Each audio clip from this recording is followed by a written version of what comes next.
Kiyoshi Nagai, connu sous le nom de Go Nagai, est né le 6 septembre 1945 à Wajima. Il est un mangaka célèbre au Japon. Auteur de plus de 360 titres, son œuvre la plus connue en France est Goldorak, sorti en 1975. Mais tandis que cette série tient une place quasi légendaire dans l'Hexagone, elle est cependant considérée au Japon comme assez mineure. Ses trois œuvres les plus importantes sont, selon l'opinion japonaise, Devilman, sorti en 1972, Mazinger Z, sorti lui aussi en 1972, et Cutie-Honey, sorti en 1973. Mais il est également l'auteur de Mao Dante, sorti en 1971, de Violence Jack, sorti en 1973, de Keiko Kamen, sorti en 1974, de Shuten Doji, sorti en 1976, et de Susanoo, sorti en 1979, de l'œuvre qui le rendu célèbre, L'école impudique, sortie quant à elle en 1968, ou dans le même registre érotique comique, La famille Abashiri, sortie en 1969. Il fonde en avril 1969, presque dès le début de sa carrière, sa propre société, Dynamic Productions, qu'il associe avec la Toei Animation pour produire ses séries en manga et en animé en simultané. Ce type de développement parallèle, inauguré en 1972 avec Devilman, provoque cependant au début de considérables écarts esthétiques et scénaristiques. Une autre société nommée Poppy, aujourd'hui absorbée par Bandai, est mise à contribution pour produire des jouets à l'effigie des personnages de ses différentes œuvres. Ayant considérablement influencé le genre mecha-robot ainsi que le genre ecchi qui est un style un peu sexe, Go Nagai fait partie de ces mangaka qui s'efforçaient de s'essayer à tous les styles possibles. Humour, fantastique, science-fiction, policier, horreur, érotique, romance et dessin de presse. Tout comme Osamu Tezuka et Shotaro Ishinomori, auprès duquel il a appris le métier. À la différence des auteurs d'aujourd'hui, préférant se consacrer à une œuvre unique. Son enfance et premières inspirations. Il est le 4e enfant d'une fratrie de 5 garçons. Un mois avant sa naissance, la bombe atomique américaine est lâchée sur Hiroshima.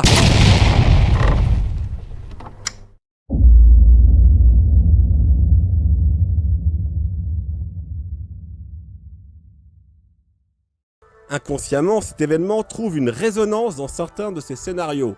Tout jeune, Go rêve de créatures et monstres médiévaux qui influencent sa vie et ses jeux avec ses frères. Des êtres velus et griffus qui selon lui sont la base de Devilman ou Oni. Le déclic du manga se produit à l'âge de 4 ans, quand son aîné lui lit Lost World d'Osamu Tezuka. Son esprit s'emplit d'une foule d'images qui ne le quittent pas, même lors de son entrée à l'école primaire en 1952. Son univers intérieur lui suffit. Il ne se mêle pas forcément aux autres enfants. La lecture des illustrés entretient son goût du dessin et celui grandissant des personnages féminins forts. La famille Nagai déménage au nord de Tokyo dans le quartier de Toshima. Et Go poursuit ses études élémentaires à Otsukage. Sa passion du crayon finit par insupporter sa famille. Tout support de papier blanc y passe, même les cahiers de ses frères. Il imite les mangas de l'époque, notamment ceux basés sur Godzilla. Ce n'est pas pour rien qu'il dessinera un pastiche, Enoshima Dozilla, en 1971. Ses dessins s'affirment, mais ses idées et pensées sont trop confuses pour donner un scénario. Il profite de sa nouvelle vie dans la capitale pour lire un maximum de romans et de bandes dessinées. Et sa fréquentation des salles de cinéma fait de lui un cinéphile. Les films s'inspirent et l'inspirent, à la fois pour ses histoires et surtout l'aident à les étudier et les analyser. Ses goûts vont des longs métrages de science-fiction, Dushu Senso, la guerre de l'espace, à ceux en costume, Shishini no Samurai, entre parenthèses les 7 samouraïs, ou Shambara de 1954 d'Akira Kurosawa. Lorsqu'il atteint l'adolescence, Go Nagai voit environ 150 films par an. Ses parents, souvent occupés, le jeune garçon est livré à lui-même. Quand il n'est pas dans les salles obscures, il lit le Kinema Jumpo, qui est une revue annonçant les films et futures sorties de films. Il est insatiable de livres de science-fiction, de détectives et d'aventures, japonais comme étrangers. Go souligne qu'il était devenu un otaku. Limité par l'argent, il consulte sur place bouquins et revues sous le regard désapprobateur des libraires. Mais la radio NHK diffuse des feuilletons de science-fiction qui nourrissent son imagination. Son adolescence est la mise en place des scénarios. Go Nagai entre au collège, son père meurt. Cela l'affecte jusqu'au mutisme, à l'isolement. Il se réfugie dans son monde illusoire et imaginaire. Il revient à la réalité grâce à la sagesse de son deuxième frère, mais les choses ne seront plus jamais comme avant. À l'école, Go n'obtient de bonnes notes que quand il le veut, au grand désespoir de sa mère et de ses professeurs. Conscient de ses possibilités, le manga reste sa priorité et il continue de perfectionner ses scénarios.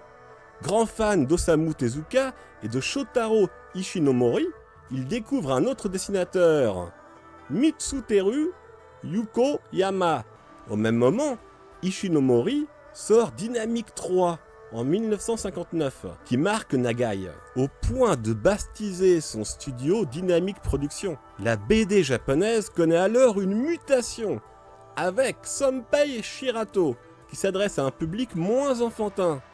Il a du succès avec ses histoires violentes et sexy, comme Ninja Bugeisho, le livre des techniciens de combat ninja, inspirant de plus belle l'imagination de Go. Il fait ainsi le rêve étrange d'une ballerine irréelle au milieu des flammes, retranscrit au début de Susanoo en 1979. Nagai a 16 ans. Il est au lycée d'Itabashi et prend 2 résolutions. Se faire des amis et être assidu aux cours. Il s'entend bien avec son professeur d'art. Celui-ci sera d'autant plus déçu des envies de manga de son élève. Dessiner est assez physique, et Go s'inscrit à des cours de tai chi, un art martial, qu'il pratiquera quelques années. Cette gymnastique lui évitera de gros problèmes de santé pendant l'été. Par un de ses amis, il rencontre un responsable d'une importante maison d'édition, Shogakukan. Le contact n'est pas concluant. Sa famille commence à s'inquiéter pour son avenir, mais Go Nagai ne baisse pas les bras facilement. Pas vraiment passionné par les études, il échoue à tous les concours d'entrée en université. Avec ses amis, il suit donc les cours de rattrapage. Contrairement aux autres, Go crayonne et finit par abandonner ses séances. Comble de malheur, il contracte une colite ulcéreuse, une maladie intestinale qui fait craindre le pire à sa famille. Passagère fort heureusement, cette affection le motive pour réaliser son souhait, devenir mangaka, pour rassurer sa mère et ses frères. Il occupe des petits boulots comme serveur de restaurant. Ses débuts dans le monde du manga. Durant sa convalescence, il esquisse une histoire de samouraï indestructible venu du futur, 19 ans avant le film Terminator, et le publie sous le nom de Kurono Shishi, le lion noir. Il est remarqué à 20 ans par le shonen Shundai, revue de prépublication de Shogakukan, qui lui propose un poste d'assistant. Il est présent dans l'équipe de Mushu Productions. Malheureusement, son président Tezuka n'était pas là. Son autre idole, par contre, Shotaro Ishinomori, est là. Impressionné par ses qualités d'auteur, il le choisit comme suppléant. Travailler avec un maître du manga n'est pas une sinécure. Ni vacances, ni week-end, dessinant jusqu'à 20 heures par jour. Il est chez lui 1 semaine par mois. Les planches s'accumulent qu'il en oublie de manger ou même d'aller aux toilettes. Un rythme qui en 3 mois décourage plus d'un employé, et on le comprend. Nagai se retrouve seul. De nouveaux assistants sont embauchés, mais abandonnent très vite. Go effectue le gros du travail de la production pendant presque 2 ans, vous imaginez? Amaigri et les traits tirés, il a du mal à se reconnaître dans le miroir. Il s'impose 1 jour de repos par semaine, ce qui lui permet de développer ses projets, essentiellement de courtes histoires comiques, collégiens, lycées ou assistants. Son dessin est influencé par Tezuka et Ishinomori, les vedettes du moment. Il reprendra certains de ses travaux pour en faire des œuvres complètes, Kuno no Shishi, Super Sayuku et Oni. Après 2 ans comme assistant ou plutôt esclave de Shotaro Ishinomori, et avoir formé lui-même 4 employés fiables, Go Nagai obtient 1 mois de vacances. Il en profite pour lancer une histoire humoristique pour le magazine Bokura des éditions Kodansha. Les pépites d'un petit policier à l'époque, Dedo, Meakishi Politchi, sorti en 1967. Il devient mangaka à part entière et les lecteurs suivent. Il enchaîne pour les mêmes employeurs avec Shibiko Keiju Yadamon, qui est une fantaisie autour d'un jeune garçon. Taro et son petit dragon Yadamon, ces BD ont du succès. Et Go peut enfin mettre en image des scénarios plus à son goût, dans le Shonen Magazine. Toujours chez Kodansha, le semblant d'humour noir de Jintaro Sandogaza est très critiqué. Nagai apprécie peu le formatage, et il a bien raison. Sexe et violence sont interdits. Il pratique donc un rire amer. Les éditeurs publient déjà des mangas plutôt rudes, comme Muyo no Suke de Takao Seito, auteur de Golgo 13. Go Nagai produira d'ailleurs des parodies de ces derniers, comme Golgo Hectin. Censure et indépendance. À la fin des années 60, le western italien est à son apogée, avec notamment Il était une fois dans l'Ouest. Go s'en inspire pour développer ce qu'il aime. L'esprit du mythe revisité l'intéresse et l'applique à la période médiévale avec Yubi no Kenman dans le Shonen Magazine. L'héroïne porte une sorte de maillot de bain, ce qui attire l'œil d'autres maisons d'édition, dont la Shueisha, qui créa en 1968 le Weekly Shonen Jump.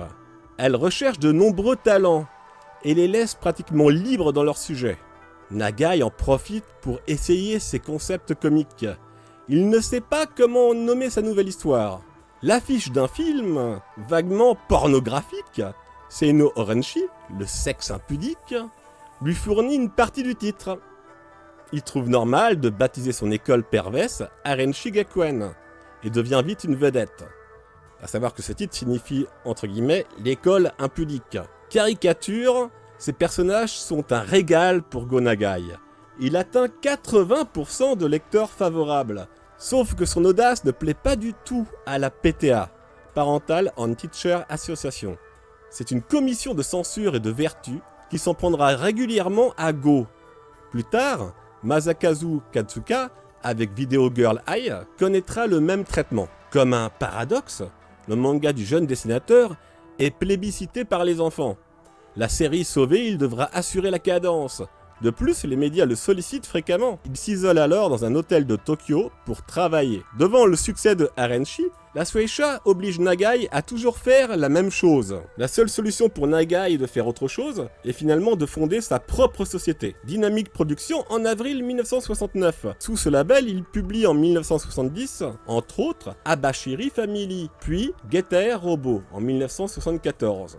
L'entreprise compte 7 à 8 employés et en salarie 25 à la fin des années 1990. Actuellement, elle gère les productions du patron, sous tout support, papier, film, CD, etc. Go Nagai jouit d'une certaine liberté face aux grands éditeurs opiniâtres.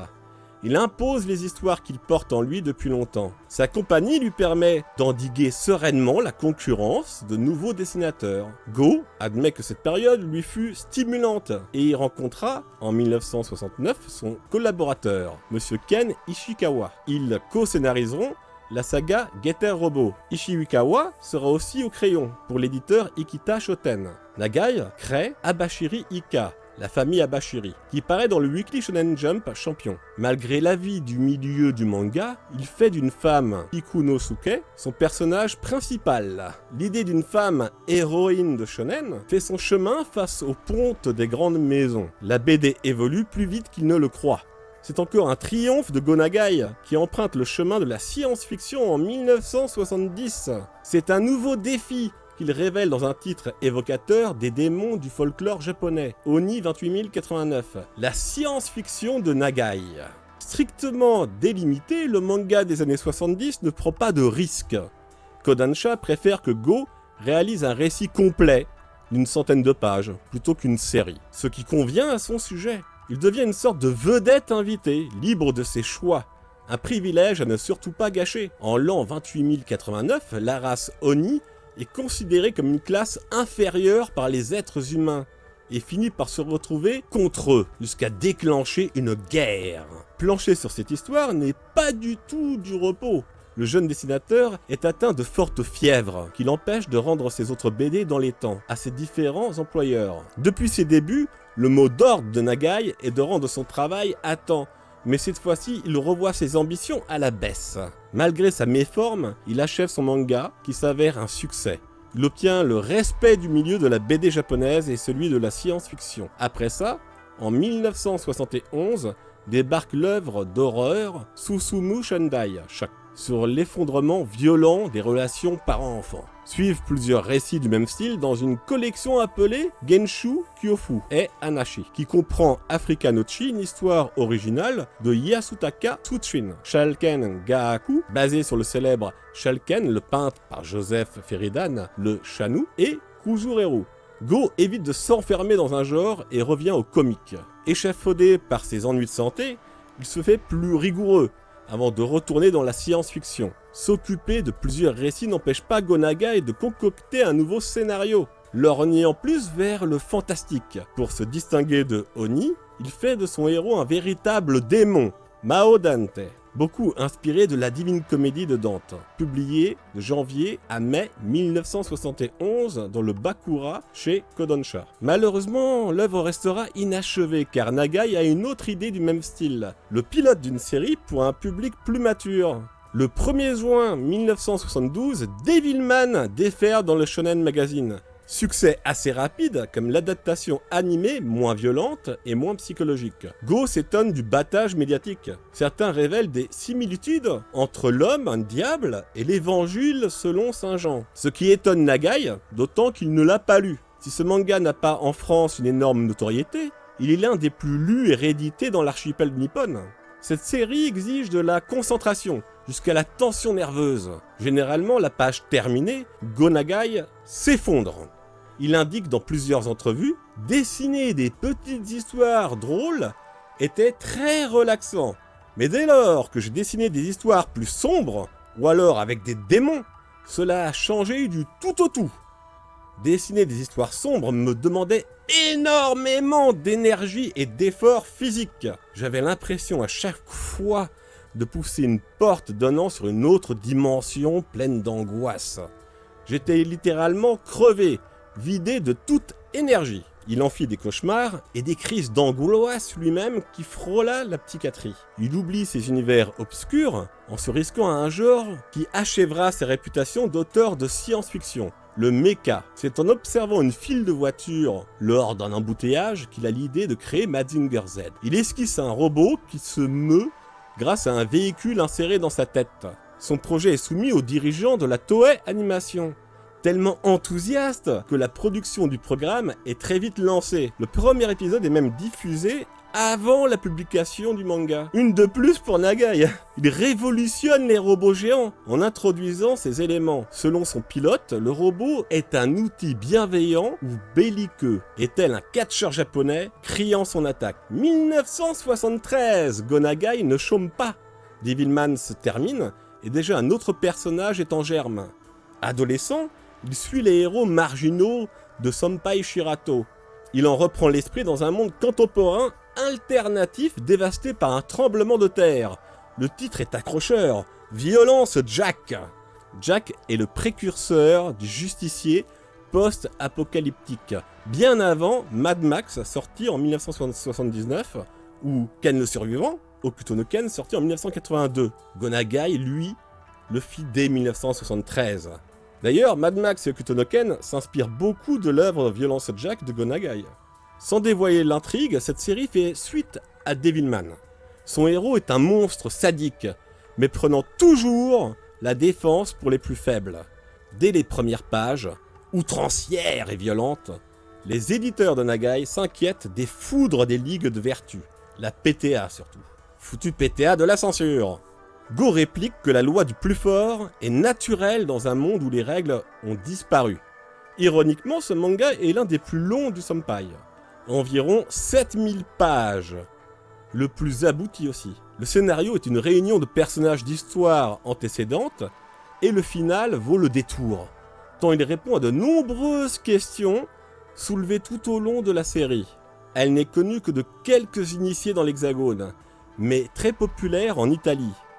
Là, elle est publiée une première fois en 2001, puis une seconde fois fin 2005, bénéficiant d'une superbe édition inachevée chez D-Book, filiale de Visual. Elle sort à nouveau chez J-Pop depuis fin 2014. Toujours inachevée, Nagai crée la même année QT One, que l'on connaît en France sous le nom de Cherry Miel. Une belle gynoïde, androïde si vous préférez, au pouvoir de transformation et de métamorphe. L'expérience est courte, et Go se tourne vers un nouveau terrain de recherche, le merveilleux héroïque. Genre plutôt occidental, lui offre un large champ de possibilités. Shuten Doji est donc un jeune homme mi-humain, mi-démon, qui fait face à des créatures plus étranges, les unes que les autres, venant d'autres dimensions.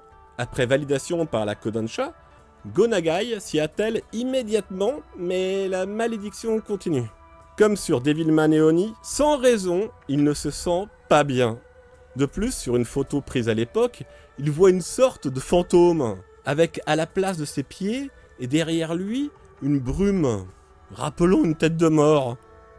Le plus étrange est l'apparition au domicile de sa mère de 2 feux follets au-dessus du lit. Go n'a pas vraiment d'avis sur le sujet. Depuis l'âge de 3 ans, il n'a pas fait de rêves paranormaux.